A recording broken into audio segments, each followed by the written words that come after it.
I think AI is both a major blessing and a major curse to PLG companies. Seeing how quick you're able to get started with tools like Cursor and others creates this expectation that I need to see value in 120 seconds or else I'm out. And so that's the curse. It's like this bar is so darn high for these AI tools that now customers, consumers, everyone else is having that expectation across B2B tools that are a little more complex.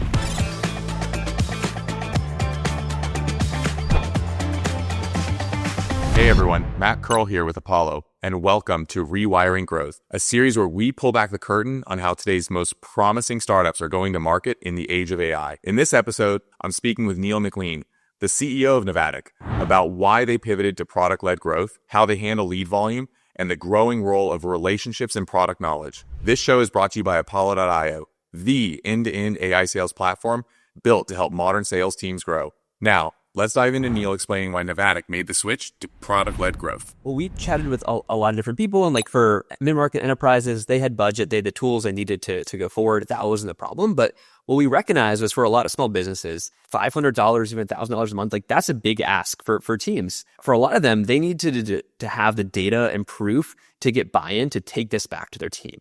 And that was hard to do if you only offered limited trial and you had to engage with us. So it was a big barrier. We just had a lot of conversations with the people in that persona. And they basically said, hey, if you can give us access to try out Navattic on our own, to sign up on our own time, to get my boss on board at a rate that works for me, like that would really help us.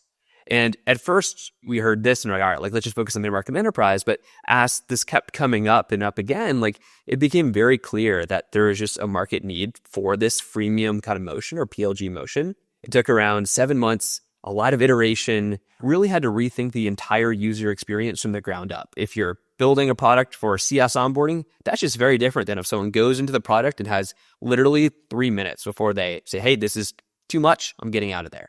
So it just took a lot of time and iteration to make sure we got that first user experience right before we felt like we were fully a PLG company.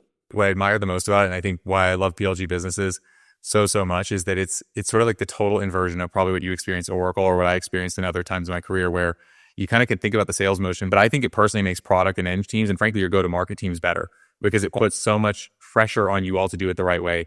Like how have you found like that shaped, even if you sort of could take your learnings from PLG, go reapply it back to what you were doing on the traditional sales approach? What do you feel like you learned in that flip that you could go back to sales and reapply? Our sales team jokes like, man, we should have gone PLG 2 years earlier.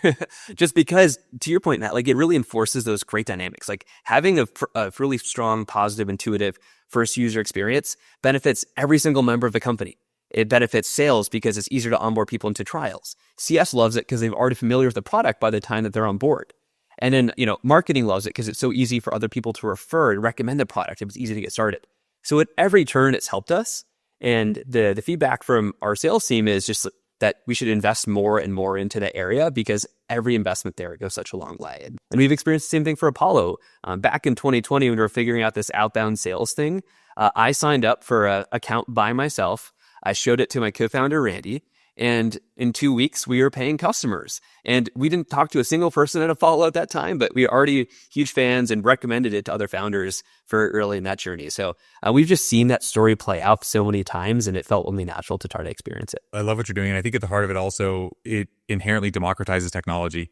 And I think you're finding the same thing. It changes your customer base. Yes, you can still get some larger customers, but you really can open up the customers that traditionally you just can't afford to even market to or do sales outreach with. So I think there's just so much good that comes from it. One thing I know happens for sure with PLG businesses, like lead volume increases, the number of demo requests, like the amount of inbound traffic. Sometimes it can even be bots hitting your website, but there's a lot more inbound that comes in. How have you all dealt with that increased volume from the product-led motion? What secrets do you have? Are you using AI there? How are you sort of taking what's coming in the funnel and what's your approach to parsing that, making sense of it, and maximizing that conversion? We use a tool called Koala to help with some of the qualification pieces and understand product signals and tie that to where we spend time. I think it's so different for especially our sales team, where before every inbound demo request was something they would carefully look at. We'd spend a lot of time on it. But for PLG leads, the biggest challenge is the volume. It's identifying and prioritizing the leads that you have so you can spend time with the ones that are the best fit. And so for us, we boil it down to a few different factors. One of them is company size. If you're a larger company, that's where you tend to spend more time. If they've met success criteria in app, they've added captures, they published a demo, they've met these different product thresholds, that's a great sign to engage. The third sign to look at is if they've added new members. They're like starting to get their internal buy-in, and you can kind of tell that that's the case. So we typically look at those three and have created these custom signals so that our sales team gets alerts saying, hey, this account that's in my name is now taking with this action. Like, this is a good time to follow up. But there's, as you can imagine, a lot of those signals. So it still requires a good amount of prioritization and judgment on behalf of the reps to make sure they're effectively utilizing their time. Absolutely. And I mean, something you didn't mention, but I know from having built PLG businesses for a lot of years, there's also this combo of there's the product emails. They're in the product and you want to do drip campaigns and lifecycle, but there's also this buy flow that's happening when you want to get to sales assist or product assisted sales that's happening simultaneously. And those are historically two different teams, right? You have a product and an eng team, you've got a sales and a marketing team. How do you all think about how to parse or separate, those in-app, that product journey, the lifecycle drip campaigns from that sales motion? How have you addressed the tech stack to handle that? Or how do you think about that? And maybe where do you think that space is going in the future, given that more businesses are moving to PLG, which means you're kind of doing the superset between product and sales simultaneously? It is really tricky. There's good things you can do to set up routing to, whether it's Chili Pipe or Default, those other tools, like that's really helped. But I think the thing that's helped the most is having a dedicated owner on the engineering side that's responsible for the metrics for for a product-led growth motion. So there are sales assisted conversions, there's pure product-led conversions, but either way, our engineering lead is able to design the features, come up with the engineering kind of specs to make it happen, actually write the code to do it and ship it end to end, is all in a single owner or team. And that's really helped our velocity too. So it's not different teams kind of saying, hey, like marketing wants it, then engineering, like I don't have time for it. That's kind of tricky. So really specifying out and really giving the space for this to have an owner is something that we found to be helpful, just because, like you mentioned, it can be tricky and it has to bridge a lot of areas.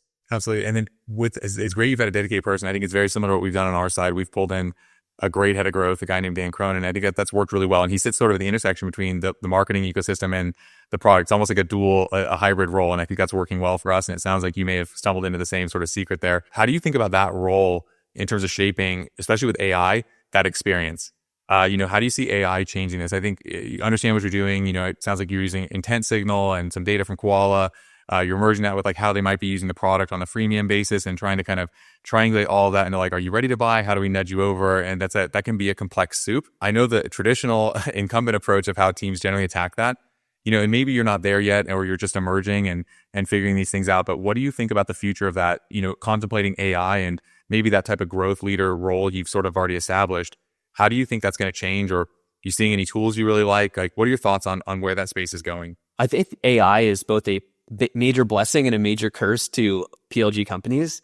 Seeing how quick you're able to get started with tools like Cursor and others creates this expectation that I need to see value in 120 seconds or else I'm out. And so that's the curse. It's like the bar is so darn high for these AI tools that now customers, consumers, everyone else is having that expectation across B2B tools that are a little more complex. And so that's been, a challenge that I think teams will continue to grapple with. But on the blessing side is like AI has so many capabilities to make those core challenging moments in the product or things that take time or would take a few clicks instant. And so what we've seen is we have certain defaults enabled in our PLG motion. One of them is the quick create mode. So all you do is you go through, you create captures of your product, and using AI, we help generate that first draft based on the 28,000 plus demos built on Navattic. We incorporate the best practices, read the content of the captures, and output something that's almost finished. And so it's not perfect by any means, but it helps get people to that aha moment literally 10x faster than we would be able to before. And so I think using AI to get to the aha moment faster and almost challenging yourself, hey, how can I get there in 120 seconds or less is something that we try to think about on our side. Yeah. How about your customers? How are you seeing them think about even a product like yours?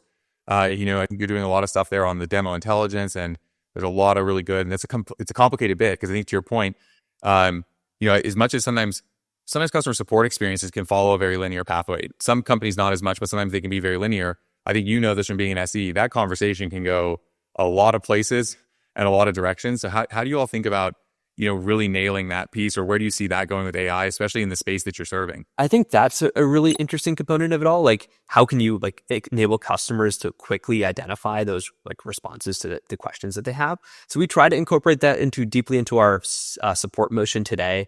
We utilize a lot of those AI tools. But to your question about like how are customers kind of adopting it, I think like that is the key question.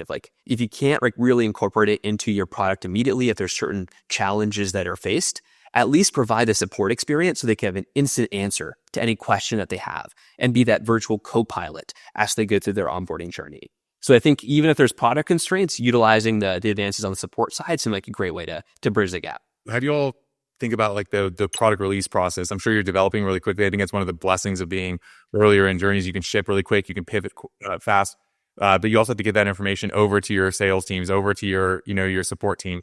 Where do you see AI playing a role in there? Or is it playing a role for you all in terms of, even just internally, like expediting the way you move from like shipping product to keeping your go-to-market teams aligned? How have you guys explored that? And are you seeing any outcome that comes from this? One of the big areas that we focus on is just enablement, because product velocity has really accelerated over the last 12, 18 months. I think this is not true just for Navattic, but for companies across the board.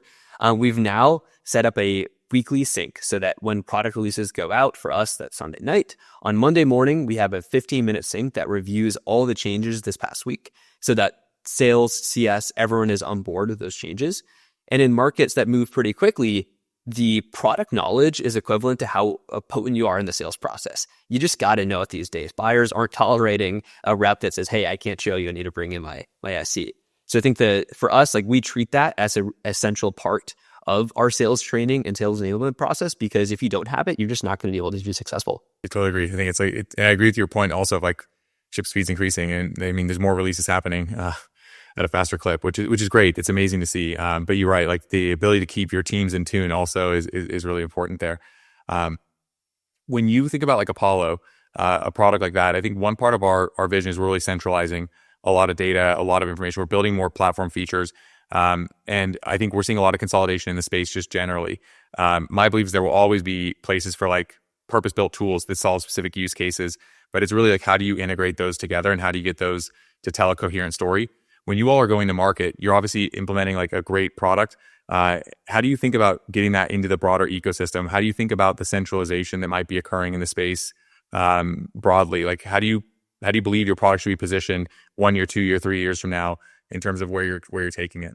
Yeah, I think this is an interesting area depending on like the different space that you find yourself in. But for us at Navattic, we've really focused on making sure we get best in class integration. So we can't be the best in every single area, at least right now at this point.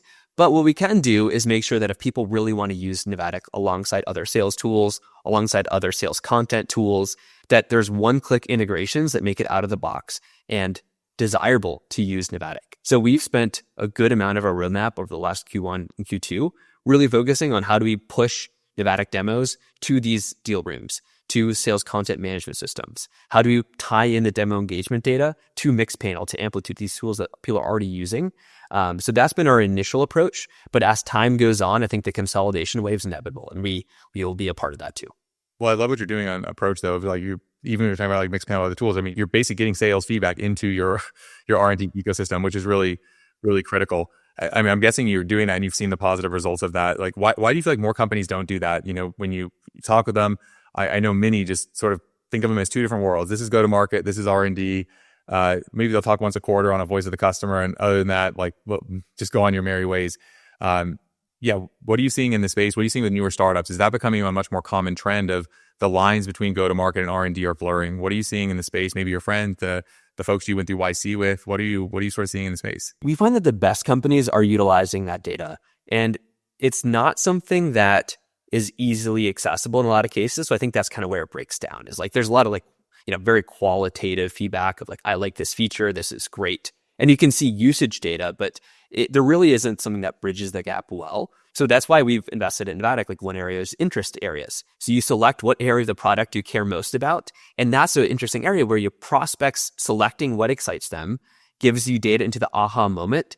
And then you can send that to your systems. So I think whether it's a tool like Navattic or it's just a kind of a another means that you collect that data, it is super essential to figure out where does my product shine and how can I lean into that, especially when buyers have less attention than ever before. So getting to that aha moment sooner than ever in the buying process is critical. And I think it's up to teams to identify that early on so that they can be most competitive. Yeah. How much pressure do you apply on your product teams and your data science teams to focus on those aha moments? Is that like a big thing for you as a CEO in the weeds there, like really making sure they nail that piece? Is that a key focal area for you? Yeah, I trust them to do a good job, and they've done an excellent job so far. So no explicit pressure on my end, but I will say what we try to communicate on the go-to-market team is where those moments are. Because I think for a lot of product teams, there's features that they love, that they get excited about, but that like deep admin setting, that's not the aha moment. So just really making clear like what those moments are and really ensuring that the product team is aware of them. So when they're thinking about what do I build next quarter, what do I prioritize, they can have in the back of their mind that these are the areas that really shine to prospects and customers, and everything else is equal, is probably worth investing in this area more so that we can continue to double down on where we're strong. Yeah, I love that. It kind of ties, I'm going to ask one question about like SEs, and then I'll probably park one last question and we can wrap up. What do you think about the boldest prediction you have for maybe the SE teams? Like how is AI going to, really change solutions engineers or that demo flow, like those technical demos, really that ability to have like a delightful, amazing experience and put the product on the right foot? If you have to imagine like 3, 4, 5 years from now, we're maybe sitting on the cusp of 2030. What do you think is your boldest prediction for how that function might or might not change or grow or shrink? What do you predict there? I think the SC function in 5, 6, 7, 8 years will rely on the personal relationships and trust more than ever before. With AEs being able to show the content more ideally, they'll be pulled into less early stage demos. They'll be running more strategic deals, more POCs, as a lot of the later work is put on AEs as it should be, and it allows prospects to experience it all sooner, which is great. But what that means and what that leaves is that trust is going to become more and more important in the buying process. Solutions are going to look similar. You're going to see a lot of similar websites, a lot of similar docs. But at the end of the day, that human relationship of I really like Matt, I want to progress with his tool and his product, that's not going to change. There's always the human element of buying. And I think SEs that can lean on that skill set and utilize it more and more will continue to benefit in today's world. I love that. And I think your product's actually pushing into that vision that you believe, which is great. It's helping to make that easier.